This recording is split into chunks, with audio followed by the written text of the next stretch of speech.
The room was colder than usual, not in temperature, but in intent. Marble columns loomed like indifferent guardians over the House Oversight Committee chamber, where a quiet murmur clung to the air. Suspense cameras blinked their red eyes. A few reporters scrolled idly. The day's agenda read dull: ethics review on media influence and legislative objectivity. No fireworks expected. That was before the door opened and William James O'Reilly walked in, smirking like he'd already won. He wore legacy like armor. Navy blue suit, crisp collar, that unmistakable Fox News baritone etched into his voice even when silent. Flanked by two sharply dressed aides, one a First Amendment litigator, the other a former DOJ advisor, he walked with the swagger of a man who'd shaped decades of public thought and never once been asked to explain it. The audience straightened. Eyes lifted. Phones came out across the horseshoe-shaped panel of representatives. Jasmine Crockett sat motionless. She didn't fidget, didn't whisper to her staffer. She simply watched. 30-9 years old. First-term Congresswoman from Texas, former public defender. Sharp-featured, sharper-minded, hair pulled back tight. Her pen tapped once on a legal pad, but her gaze never wavered. While the others adjusted their mics and papers, she stayed still. The kind of stillness that wasn't passive, but surgical. O'Reilly met her eyes, briefly, then looked away. Chairman Peters gavelled the session to order with the fatigue of a man who believed little would come of this. We call to session this oversight hearing regarding ethical boundaries in political commentary and the responsibilities of mass media figures with governmental access and influence. Oh. Riley leaned into his microphone. I appreciate the invitation, Chairman. Though I must admit, it feels less like oversight and more like overreach. A few chuckles. A few sighs. The kind of dry theater DC was known for. Jasmine didn't smile. She turned a page on her folder, slow and deliberate. They called witnesses. They reviewed transcripts. The first 2 hours were procedural, mechanical, deliberately hollow. O'Reilly gave eloquent, evasive answers. Talked about the sanctity of the First Amendment, the burdens of fame, the responsibility of the American family to interpret media wisely. A practiced dance, but Jasmine waited. When her name was finally called, Representative Crockett, you have 5 minutes. She didn't clear her throat. She didn't even look at the chairman. She looked at O'Reilly and said, let's begin with the public record you wish we'd forget. The words weren't loud. They didn't need to be. Every reporter in the room raised their eyes. O'Reilly blinked, just once. Jasmine continued, calm as a surgeon. In 2004, during a broadcast following a closed-door meeting with members of the Defense Appropriations Subcommittee, you advised the American people to trust what we tell them, not what they feel. Do you recall that? O'Reilly tilted his head. I recall many things from 2004, Congresswoman. I also recall that context matters. Good, she replied. We'll get to the context. Then silence, not awkward. Calculated, she let the sentence hang, like a blade suspended mid-air, and the hearing, that no one expected to matter, began to shift. He came prepared with charm this time. When the hearing resumed after a short recess, O'Reilly returned to his seat with the relaxed composure of a man who had faced down decades of controversy and always come out untouchable. His shoulders loose, his expression benign. The cameras resumed their quiet blinking. Aides whispered behind folders. But something had changed, subtle, tectonic. Jasmine was still silent. Chairman Peters nodded toward her. Congresswoman Crockett, your time continues. She didn't speak immediately. Instead, she flipped the cover of a leather-bound folder, slowly, audibly. O'Reilly watched her with something between amusement and calculation. He leaned in slightly as if granting her permission. I've reviewed over 300 segments you've aired over the last 20 years, she began. Of those, 47 directly referenced legislation, either pending or recently passed by Congress. In at least 12 of them, you failed to disclose your meetings with sitting lawmakers, many of whom later appeared on your show. O'Reilly smiled. Congresswoman, are you suggesting that interviewing politicians is unethical? Shall we call in every news anchor with a Capitol Hill contact? Her pen hovered over the folder. No, I'm suggesting that when political commentary becomes backdoor lobbying dressed up as journalism, when opinions shaped in smoky rooms are broadcast as gospel to millions, it's no longer journalism. It's propaganda. A low murmur rippled across the chamber. He chuckled softly, shaking his head. You're clearly passionate, and I admire that.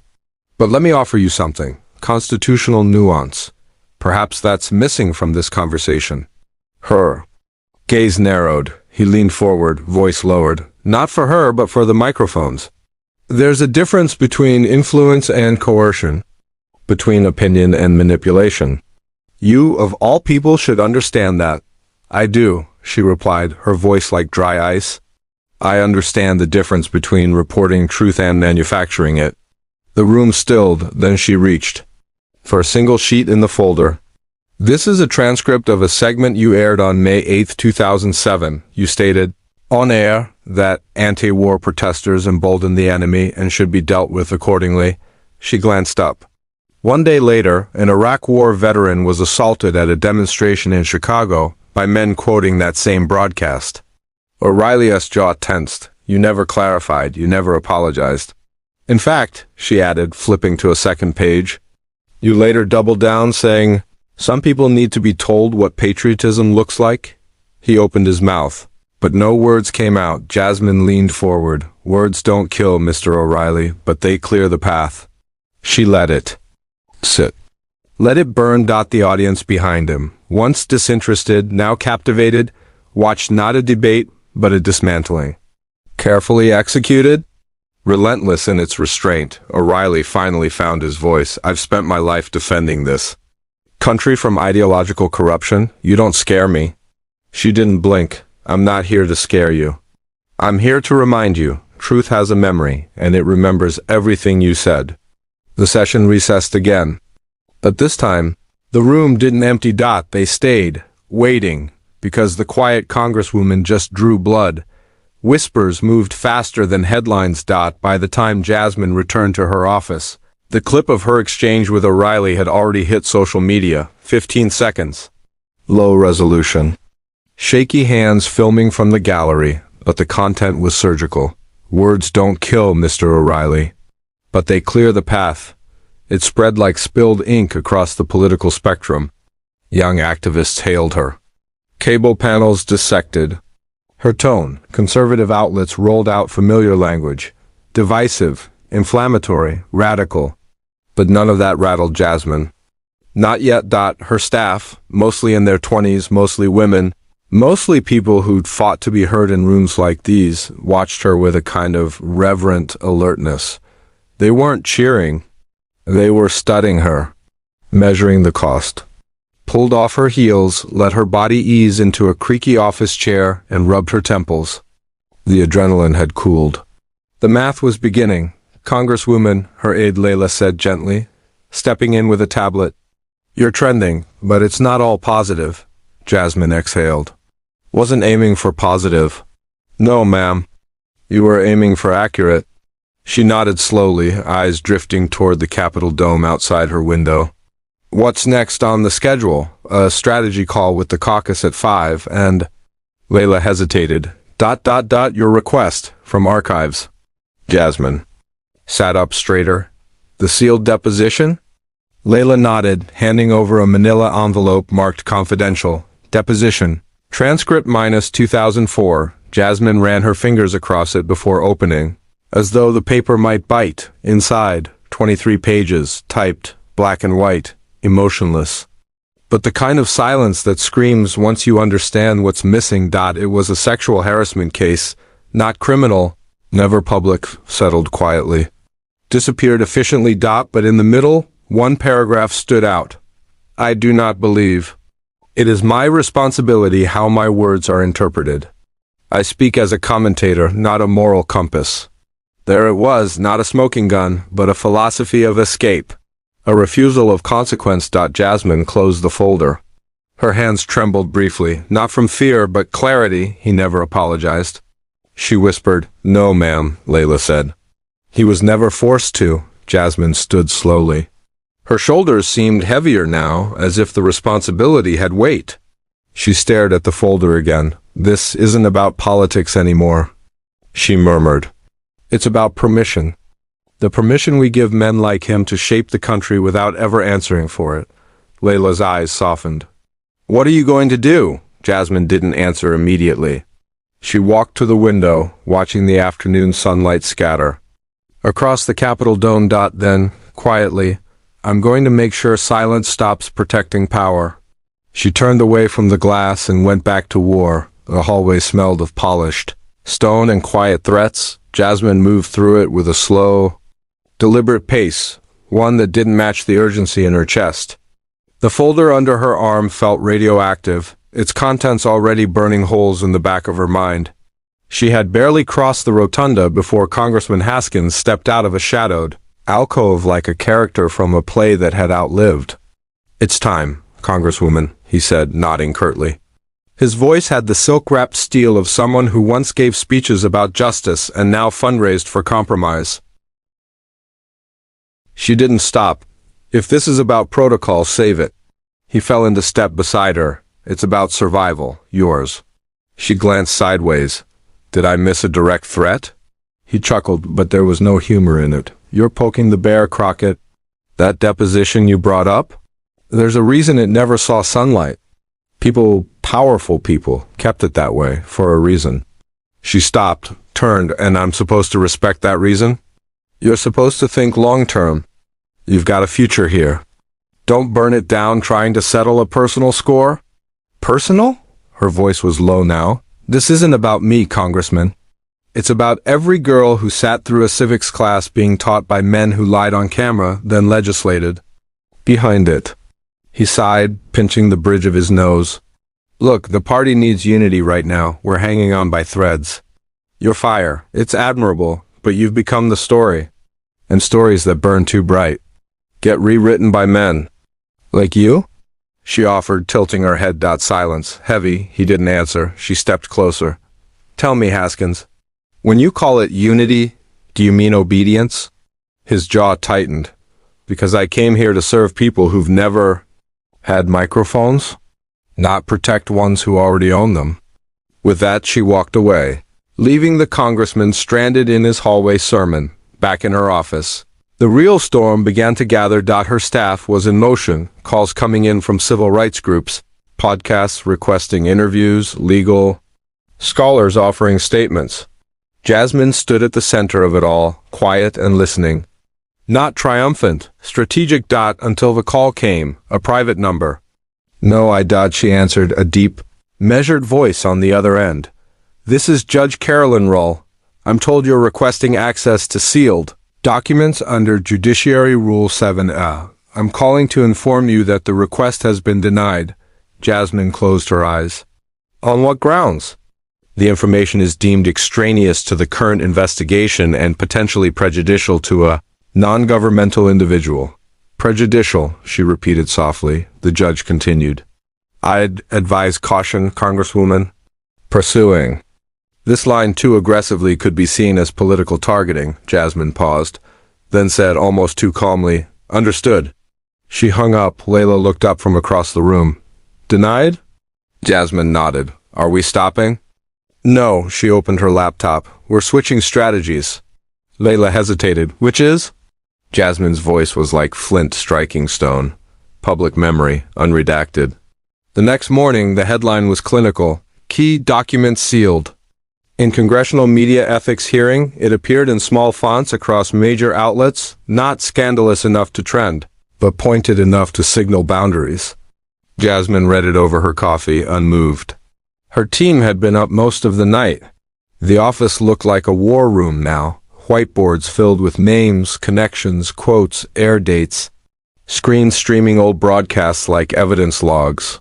Somewhere, beneath the fluorescent buzz, something sacred was taking shape. The architecture of truth. At 10:03 a.m., she entered the chamber again. O'Reilly was already there, sipping water, glancing at his notes with a familiarity born from decades of spin. His smirk was quieter today.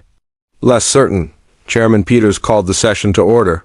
Procedural greetings, oaths, then Jasmine's name. She rose without fanfare and walked toward the mic with a quietness that startled the room into silence. Before I begin, I want to acknowledge the judiciary's decision to withhold parts of the 2004 deposition on the grounds of relevance and privacy, she said, glancing briefly at O'Reilly. And I want to state, for the record, that I respect the letter of the law. She paused, then lifted a printed sheet. But the spirit of justice does not live in redactions. The air shifted. This, she said, holding up the paper, is a public statement made by Mr. O'Reilly in 2007, on national television, in which he claimed, "I speak truth as a service to this country. I do not apologize for how it's received." She flipped the page. And this, she said, revealing another printout, is a sworn testimony from that same man, 3 years earlier. Under oath, I do not believe it is my responsibility how my words are interpreted. She looked up. One of those quotes was meant for public admiration, the other for private escape. O'Reilly shifted in his seat. She leaned forward slightly. You've built a legacy, Mr. O'Reilly, on the illusion of clarity, on the idea that you tell it like it is. But when challenged, you hide behind ambiguity, legal protection, and procedural shields. O'Reilly raised a finger. Congresswoman, but she cut him off, voice firm. You do not have the floor. The room froze. The chairman said nothing. You're not on trial today, she continued. Because powerful men rarely are. You're here as a witness. And yet you've testified with omission, not truth. Her voice softened, but somehow became more piercing. Every redacted name, every buried sentence, those aren't mistakes. They're decisions. And every decision you made about what truth the public deserves has shaped this nation more than most laws ever passed. O'Reilly's smirk cracked, just slightly, and when you refuse to take responsibility for your own words, she said, lifting the paper again, don't tell me it's nuance. Tell me it's cowardice. Silence fell like judgment, she said. The documents down, sat dot across the room, a young woman in the audience, an intern, maybe wiped a tear from her cheek. No one else moved. Even the cameras, locked on fixed angles, seemed to pause, and still, Jasmine didn't smile. She had no interest in victory, only in exposure. For decades, Bill O'Reilly had mastered the art of redirection, a raised brow here, a rhetorical pivot there. He'd survived scandal, satire, even slander, all while keeping the upper hand in every room he entered. But that day, something was different. The tone had shifted. Jasmine Crockett hadn't just challenged his past. She had reframed him, not as a crusading commentator, not as a cultural touchstone, but as a witness to a system he helped build, and a symptom of its rot. As the cameras resumed their mechanical gaze, Chairman Peters tapped his gavel lightly. Mr. O'Reilly, would you care to respond? O'Reilly adjusted the mic, cleared his throat. He looked less like a titan now, more like a man struggling to remember the script. With all due respect, he began, voice calm but tightly coiled. I'm not here to be lectured by someone whose entire career is built on Twitter soundbites and viral outrage. There was a low murmur in the gallery. Jasmine tilted her head slightly, amused. Unbothered, I was invited to offer insight, O'Reilly continued. Not to be put on trial for how my words were taken out of context 20 years ago. Jasmine leaned forward. You were invited, Mr. O'Reilly, to help this body understand the ethics of influence. If your only defense is context, then by all means, provide it. He blinked. She pressed.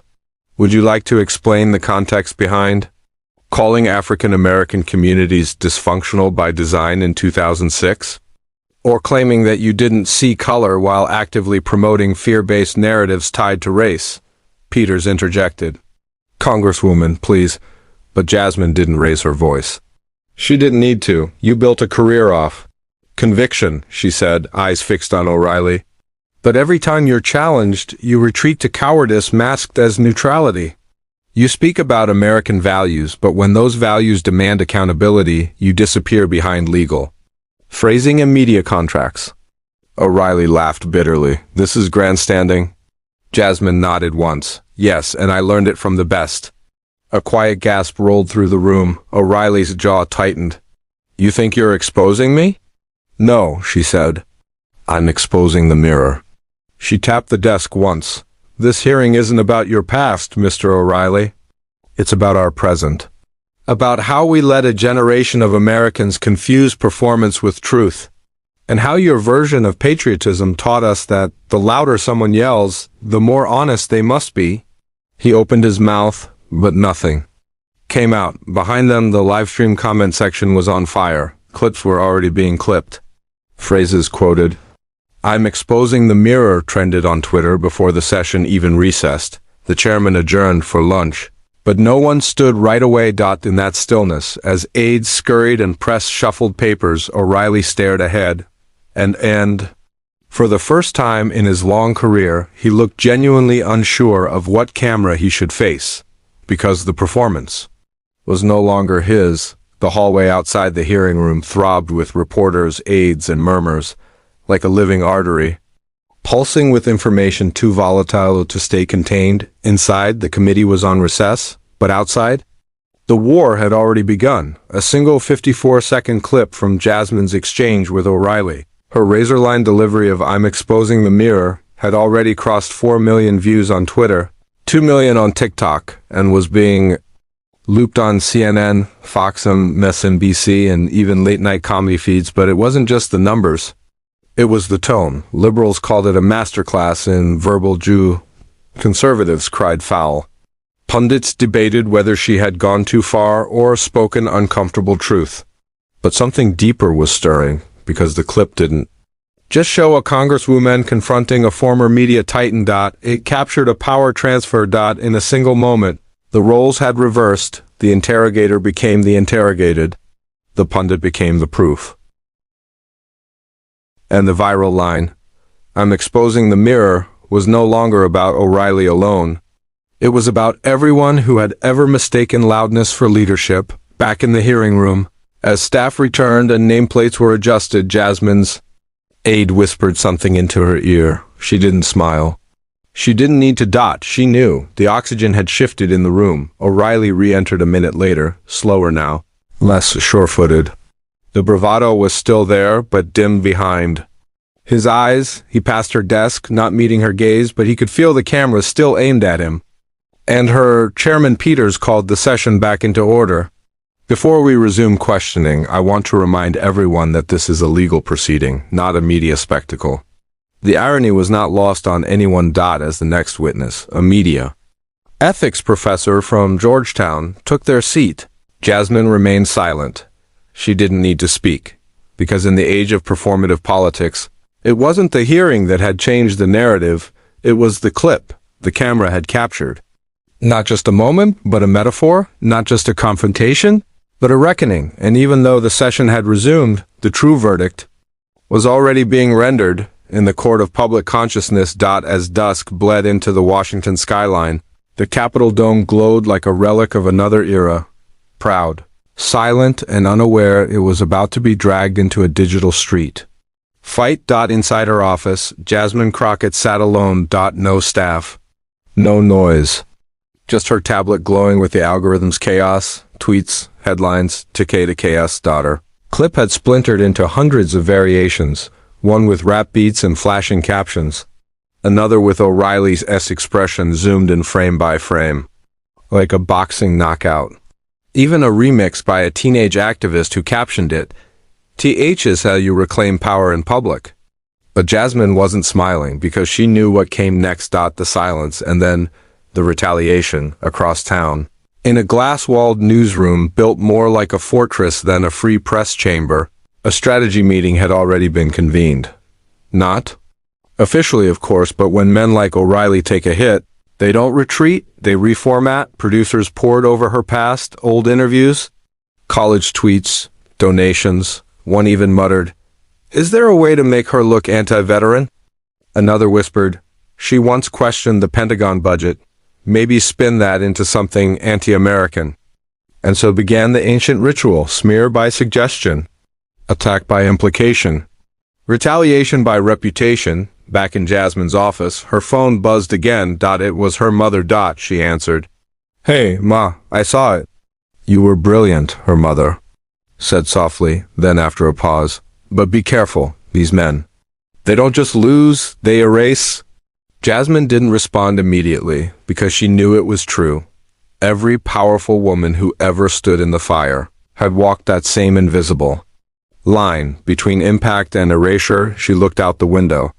Below, tourists still took selfies outside the Capitol, unaware that history was already being rewritten, not in books, but in headlines and hashtags. She turned back to her desk and opened the folder she'd been preparing long before this. Hearing ever started, receipts.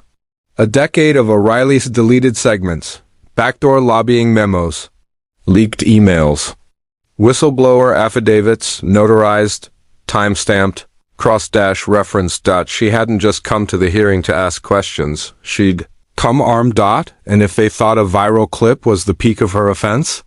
They had no idea what was coming in Chapter 9. The morning broke, heavy, like the air itself knew what was about to drop. A low fog clung to the Capitol dome, and the streets outside were quieter than usual.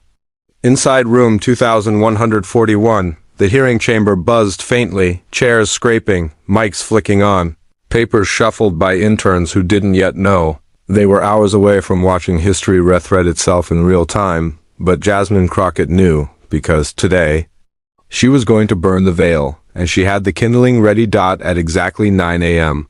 The committee reconvened. Chairman Peters cleared his throat. Today's schedule includes the reappearance of Mr. William O'Reilly for further questioning. By Congresswoman Crockett. Miss Crockett, the floor is yours. The room fell into a hush as Jasmine stood.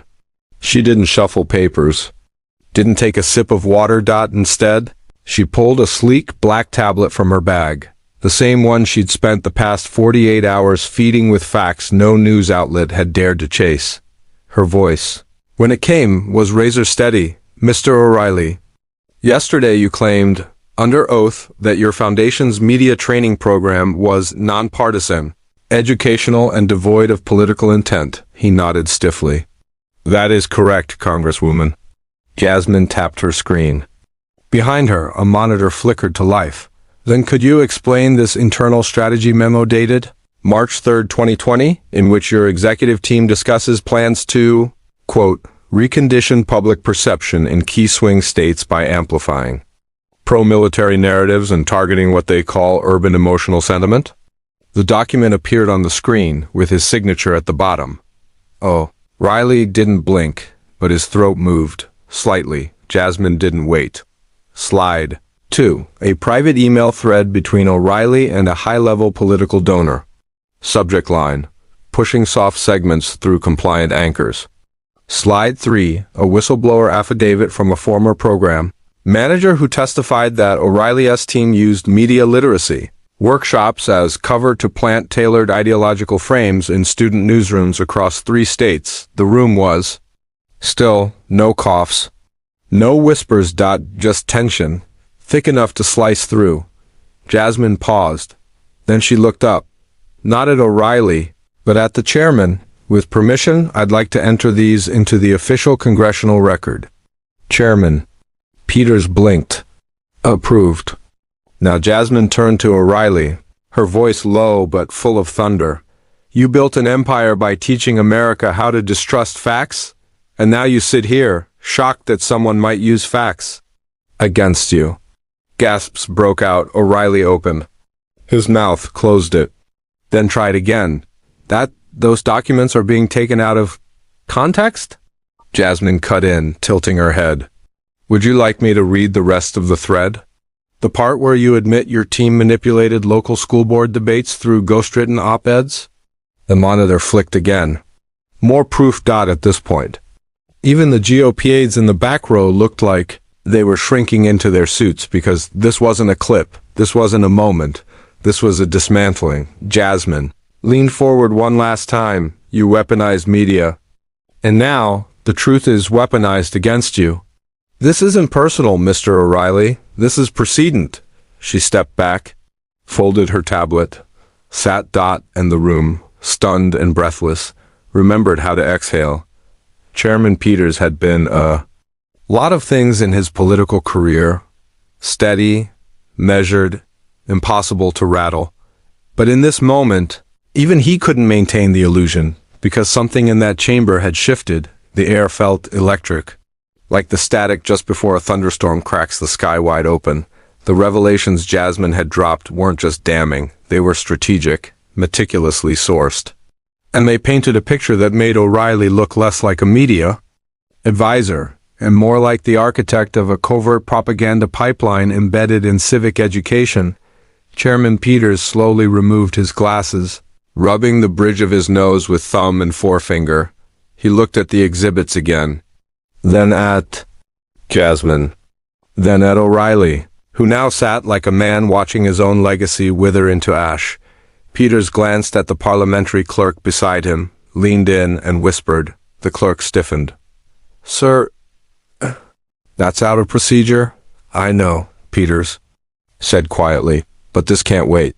He turned back to the mic. "Ladies and gentlemen," Peters said, voice heavy, "I'm invoking Article 7, subsection C, which allows the chair to call for a preliminary investigatory recess when presented with new evidence that may constitute material misconduct." Gasps rippled through the chamber. O'Reilly's attorney rose like he'd just been tasered. "Mr. Chairman, I must object. This is irregular. You cannot launch a misconduct review without giving our client opportunity." "You'll have your opportunity," Peters snapped, more sharply than anyone expected. "But the evidence entered today doesn't merely contradict previous testimony. It suggests coordinated intent to mislead Congress." Jasmine's head didn't move, but her eyes locked with Peters. He was a moderate, a careful man. But in that moment, he was choosing something bolder. Effective immediately, Peters continued, "This committee will begin internal deliberations on whether to refer Mr. O'Reilly to the Department of Justice for potential perjury and federal program abuse." A frenzy ignited behind the press barricades. Reporters slammed out tweets. Phones vibrated like a hive of bees. O'Reilly looked like a statue, cold, rigid, unblinking. Jasmine glanced down at her tablet again. She hadn't even used everything. Not yet. But she didn't need to, because the chairman himself, had just broken protocol to send a message. This was no longer about political theater. This was about institutional reckoning and Jasmine Crockett. She had just turned a courtroom into a crucible.